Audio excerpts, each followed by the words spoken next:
तुझी चूक आता तुला कळून ना काही उपयोग नाहीये। आजपर्यंत तर तुझी प्रत्येक गोष्ट, प्रत्येक गोष्टीवर, प्रत्येक चुकीवर मी पांघरून घालत आलो। अहो जाऊ द्या ना, झालेल्या गोष्टी उघडण्यात काय उपयोग आहे? कारण मी तुझ्यावर विश्वास नाही ठेवला आणि या बाईवर विश्वास ठेवला।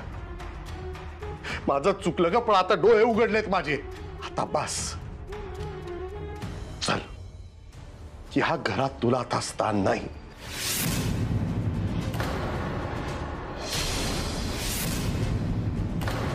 चल निघ या घरात ना।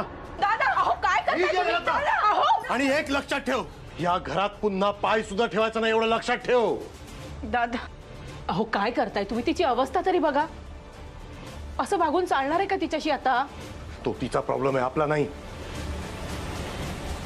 आणि तुझं काय ग? स्वतःला, स्वतःच्या मुलींना नेहमी दुय्यम स्थान देत आलीस तू, कोणासाठी? हिच्यासाठी? इतकं घाणेरडी वागली आहे ही तुझ्या मुली बाबतीत, तुला हिला शिक्षा द्यावीशी नाही वाटत? हे बघा, ही शिक्षा करायची वेळ आहे का? मला सांगा ना जरा। अहो ती प्रेग्नेंट आहे, हा? या अवस्थेत आपण तिच्याशी कसं वागलं पाहिजे? तो आपला प्रॉब्लेम नाहीये, तो तिचा प्रॉब्लेम आहे, तिने बघून घ्यावं। अहो काय बोलताय तुम्ही? हा, हे आपल्या घरातले संस्कार आहे। आपल्या घरातली मुलगी अवघडलेल्या अवस्थेत आहे, आपण तिला अशा वेळी घराच्या बाहेर काढायचं? मग वाटेल तसं वागल्यानंतर प्रत्येक चुकांवर पांघरून घालणं या घराचे संस्कार नाही आहेत। अहो प्लीज समजून, बाबा आई तुम्ही तरी सांगा ना यांना।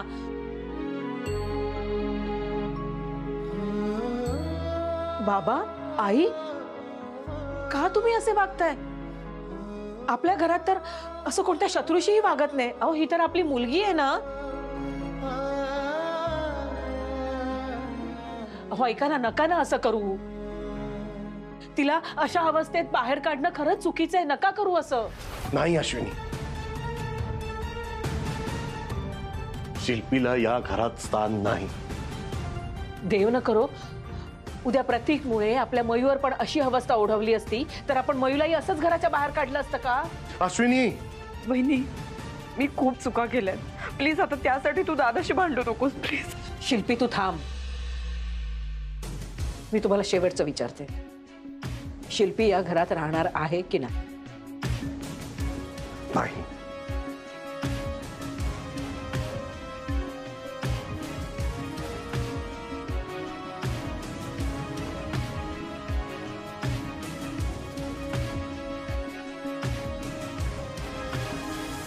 जर शिल्पी या घरात राहणार नसेल तर मीही राहणार नाही।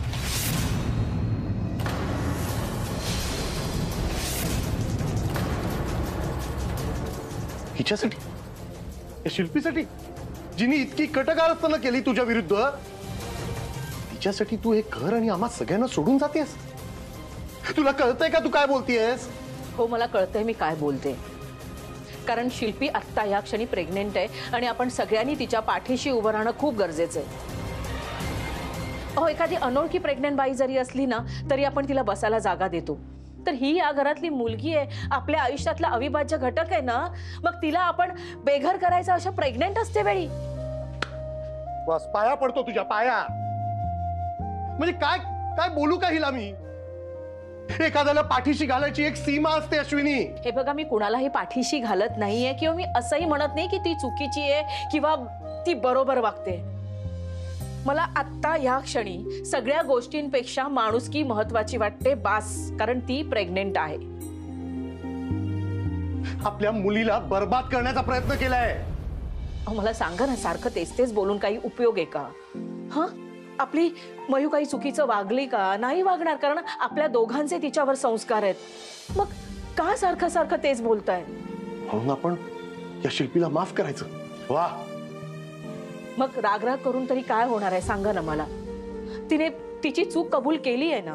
अगं पण अश्विनी, हे बघा, आपण सगळे या एकाच घरात राहणार आहोत ना, मग एकमेकांबद्दल मनात अडी ठेवून राहण्यापेक्षा मागचं सगळं विसरून एकत्र राहूया ना चांगल्या मनाने। ही माफी मागते? ही ना एक नंबरची नाटकी बाई आहे।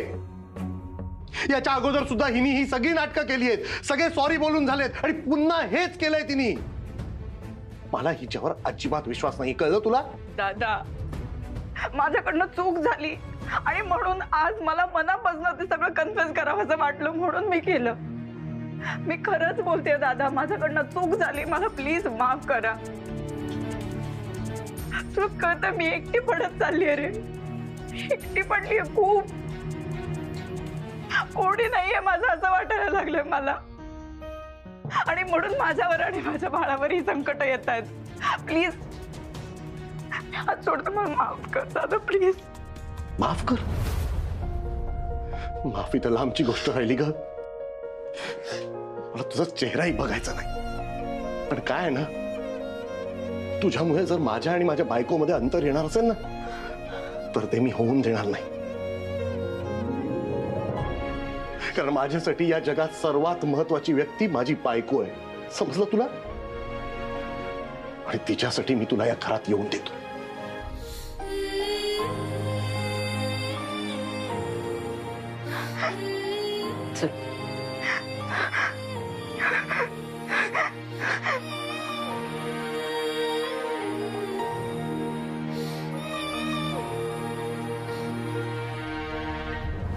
हल्ली आहेस घरात तर एक गोष्ट नीट लक्षात घे.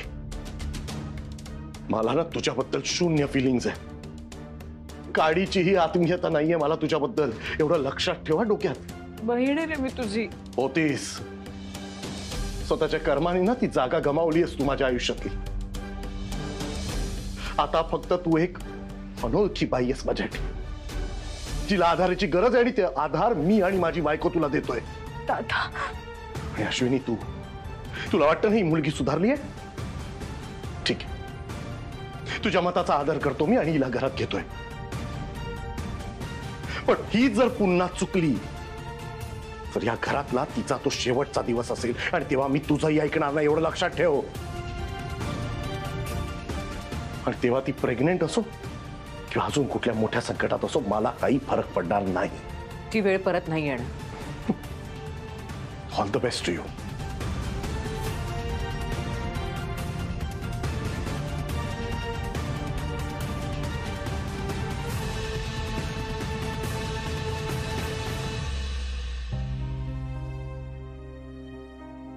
सॉरी शिल्पी. अगं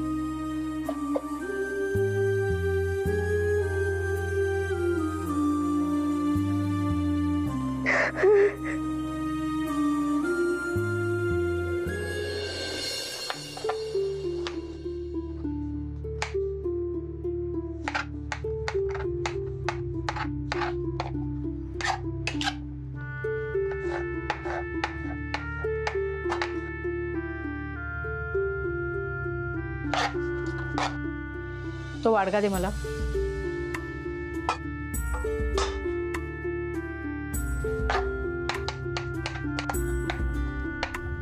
ऐक मयू, अगं काय हे, बोट कापलंय. दे इथे, दे इथे. अगं फटका दे ना आता, दे इथे सांगितलं ना. किती वेळा सांगितलंय, स्वयंपाकघरात काम करताना डोकं शांत ठेवून काम करायचं. कसला एवढा रागराग करतेस तू? का वागलीस तू अशी? आत्या माझ्यासोबत इतकं वाईट वागून तू तिचीच बाजू घेतेस आई. मयू, कसं आहे ना, माणसांना माफ करायला शिकायला हवं. प्रत्येक माणसाची शिक्षा ही पहिली रिॲक्शन असते. शिक्षा करणं खूप सोपं आहे ग, पण माफ करणं ना तेवढंच कठीण. माफ करण्यासारखं वागली आहे ती, माफ करायला पाहिजे. मयू, मला माहिती आहे शिल्पी खूप चुकीची वागली, पण कोणत्याही आईपासनं तिचं मूल जेव्हा लांब जातं ना, तेव्हा तिची अवस्था अशीच होते. कदाचित म्हणून तिने आपल्या दोघींना लांब करण्याचा प्रयत्न केला असेल. आई, किती डेंजर प्लॅन होता तो. आपलं नातं इतकं चांगलं आहे आणि ती तोडायला निघालेली. पण ती तिच्या प्लॅन मध्ये सक्सेसफुल झाली का? नाही ना. आपण दोघी एकत्रच आहोत ना. म्हणून तिला क्षमा करायचं. मग सतत राग करत राहणं बरोबर आहे का? आणि मला नाही पटत आहे तुझं. आत्या इतकं चुकीचं वागली आहे ना की तिला क्षमा करणं पॉसिबलच नाहीये. निदान मला समजून घेशील ना तू? कसं आहे ना मयू, मी आत्ता थोड्या वेळापूर्वी तुला म्हणाले ना की माफ करणं खूप कठीण असतं आणि शिक्षा करणं खूप सोपं असतं. मला माहिती आहे मी शिल्पीच्या बाबतीत जे काही बोलले ते तुला आवडलेलं नाहीये, हो ना? प्लीज या गोष्टीसाठी मला माफ करशील? आई, माझी खात्रीच आहे की माझी मयू मला माफ करणार, हो ना? अगं I'm really sorry. मी तुझ्याशी किती वाईट वागले ग. मी तुला खूप त्रास सुद्धा दिला. त्या खुर्चीच्या प्रकरणावरून सुद्धा तुलाच दोष दिला. पण आता मी प्रॉमिस करते तुला, याच्या पुढे आयुष्यात कुठचाच निर्णय तुझ्या शब्दाबाहेर घेणार नाही. आणि तुला माहितीये खूप लकी आहे. का विचार? का? कारण मला तुझ्यासारखी आई मिळाली. बघ, थोड्या वेळापूर्वी माझी मयू माझ्या कुशीत शिरली की नाही, मग अजून मला काय हवंय? आणि मी शिल्पीशी कशाला वैरपत करू सांग? तू बरोबर बोलतेस, पण माझं मन तुझ्या इतकं मोठं नाहीये आई की मी तिला इतक्या इझिली माफ करेन. आत्या याच्या पुढे जे काही वागेल ना त्याच्यावर मी इतक्या सहजासहजी तिच्यावर विश्वास नाही ठेवू शकणार. हा, बाबा म्हणाले तसं एक माणुसकी म्हणून किंवा एक कर्तव्य म्हणून मी तिच्याशी चांगलं वागण्याचा प्रयत्न करू शकेन. माफ नाही करू शकणार तिला. ठीक आहे, तुर्तास एवढं पुरे. जा, मी इथलं सगळं आवरते, तू बाहेर जाऊन बस.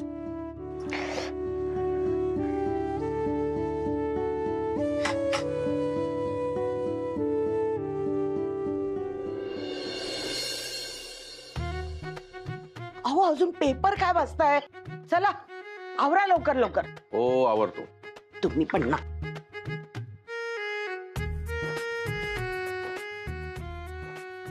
अहो, नाश्ता ठेवलाय तुमचा? अगं अश्विनी, आज येताना जरा रवा आणि शेंगदाणे आण, पण त्या खालच्या वाण्याकडून नको आणू. गेल्या वेळेला खवट निघाले. जरा बघ त्या सोसायटीच्या दुकानातून. आई, मी खूप घाईत आहे हो, म्हणजे मला ना पार्लरमध्ये जायचंय. मी येते, मी सगळं घेऊन येते ना. वहिनी, मी वॉकला खाली जाणार आहे, तेव्हा आणेन मी शेंगदाणे. ठीक आहे? काही गरज नाही अश्विनी, तूच घेऊन ये, तेच बरं. अश्विनी, नाश्ता दे यार. अहो, हा जेनी, बोल ग. बरं.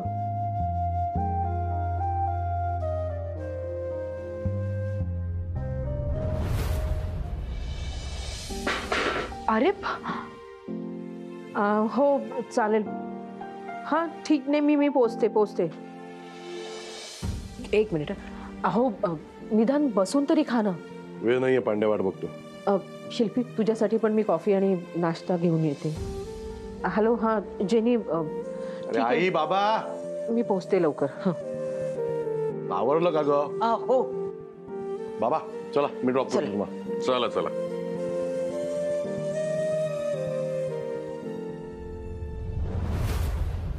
शिल्पी, ऐक ना अगं, मला पण ना पार्लरमध्ये जायला उशीर होतोय, तर मीही निघते. म्हणजे एक ना क्लायंट आहेत, त्यांना ना नेहमी माझ्याकडनं सर्व्हिस केलेली आवडते. म्हणजे जेनी आज पार्लरमध्ये उशिरा येणार आहे ना, म्हणून. नाही तर मी थांबले असते. तसं कार्तिकी आणि मयुरी येतीलच इतक्यात.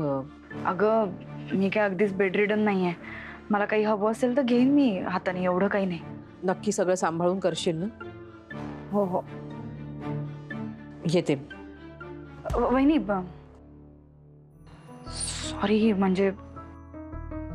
सॉरी, मला माहिती आहे तुला लेट होतोय, तरीही मला हे विचारायचं होतं तुला.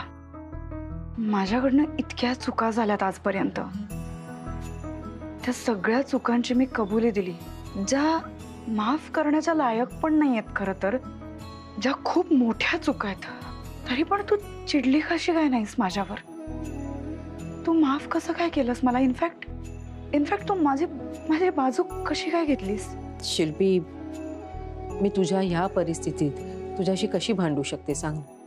आणि हे सगळं जे होतं त्याच्याबद्दल मला पूर्वीपासूनच माहित होतं. या गोष्टी माझ्यासाठी नवीन नव्हत्या शिल्पी. पण प्रतीकच्या वेळी तरी निदान आटापिटा करून तू माझी चूक सगळ्यांसमोर आणू शकली असतेस. असंही नाही केलंस तू. तू किती वाईट आहेस, किती चुकीची आहेस हे सिद्ध करण्यापेक्षा ना मला त्यावेळी जास्त महत्त्वाचं होतं माझी मयू माझ्याजवळ येणं. आणि ते होण्यासाठी ज्या गोष्टी गरजेच्या होत्या त्या सगळ्या गोष्टी मी केल्या. विद्युत आणि यांना वाटत होतं की शिल्पी असं करणं शक्यच नाही, इतक्या खालच्या, आणि मला त्या दोघांचाही विश्वास तोडायचा नव्हता शिल्पी, म्हणून मी. आणि तोच विश्वास मी तोडला. खूप वाईट माणूस आहे मी. का ग सारखं सारखं तेच बोलते सांग. हा मला एकाच गोष्टीचं ना खूप वाईट वाटलं त्यावेळेस, खूप वाईट वाटलं खरंच. तुला मयूला माझ्यापासून वेगळं करायचं होतं ना, त्या गोष्टीसाठी तू इतर कोणताही मार्ग निवडला असतास ना तर चाललं असतं शिल्पी. पण तू जो मार्ग निवडलास ना शिल्पी तो खूप चुकीचा होता. तुला आत्ता ह्या सगळ्या गोष्टी कळणार नाहीत, पण जेव्हा संजू किंवा तुझं हे पोटातलं बाळ मोठं होईल, तुझ्या समोर उभी राहतील आणि तुला सांगतील की आई तू खूप खोटारडी आहेस, आमचा तुझ्यावर विश्वास नाही आहे, हे जेव्हा आपलीच मुलं आपल्याला बोलतात ना तेव्हा तेव्हा काय होतं हे मी तुला नाही सांगू शकत शिल्पी. आय एम सॉरी यार, आय एम सॉरी. नेमकं तेच माझ्या बाबतीत झालंय. बस जाऊ देत, आता तुझ्यावर विश्वास टाकलाय आणि मला खात्री आहे तू परत असं नाही वागणार. झालं तर मग मी निघू. बाय. बाय.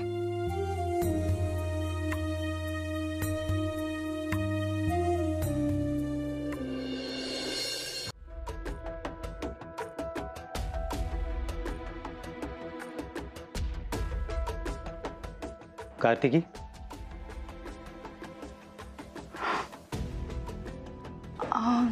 ती फिजिओथेरपीसाठी गेली आहे.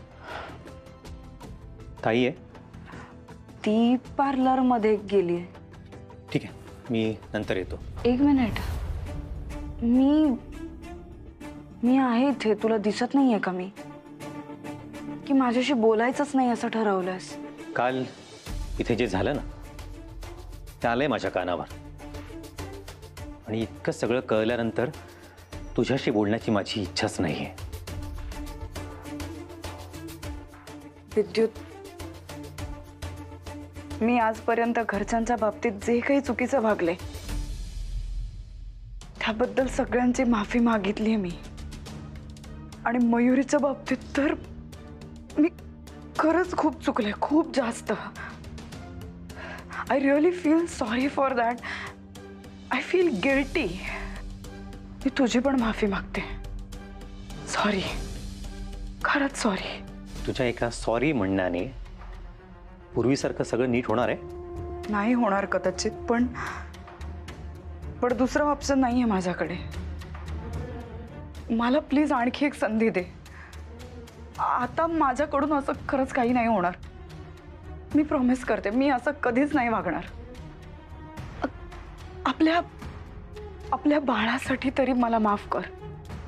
कदाचित आपल्या दोघांसाठी सुद्धा ही एक नवी संधी असेल, एक सेकंड चान्स असेल आपल्याला मिळणारा. हा सेकंड चान्स?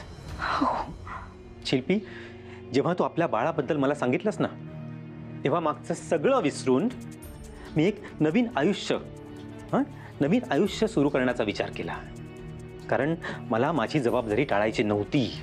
पण अनफॉर्च्युनेटली मला एकच उत्तर मिळालं की जर आपण परत लग्न केलं ना तर ती फक्त आणि फक्त एक ऍडजस्टमेंट असेल आपल्या बाळासाठी. त्या पलीकडे आपल्या संसाराला काहीच अर्थ नसेल. कारण माझ्या मनात तुझ्याविषयी काही फिलिंग्सच नाही आहेत. पण शिल्पी, मला आता असं वाटतंय ना की आपण पूर्वीसारखं एकत्र नाही राहू शकत. त्यामुळे आपल्या या लग्नाने ना आपलं काही भलं होणार आहे, ना संजूचं, नाही त्या बाळाचं. आणि म्हणून तुझा हा बाळ वाढवण्याचा निर्णय जरी मला मान्य असला ना तरी त्यासाठी आपण पुन्हा लग्न करावं हे मला नाही पटत. आणि हो, राहिला प्रश्न बाळाचा, तर आपल्या बाळाची संपूर्ण जबाबदारी मी स्वीकारेन.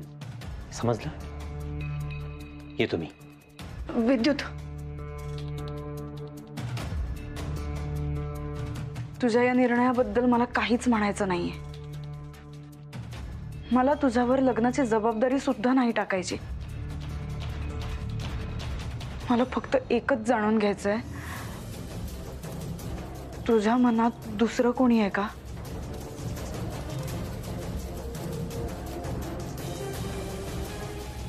नाही.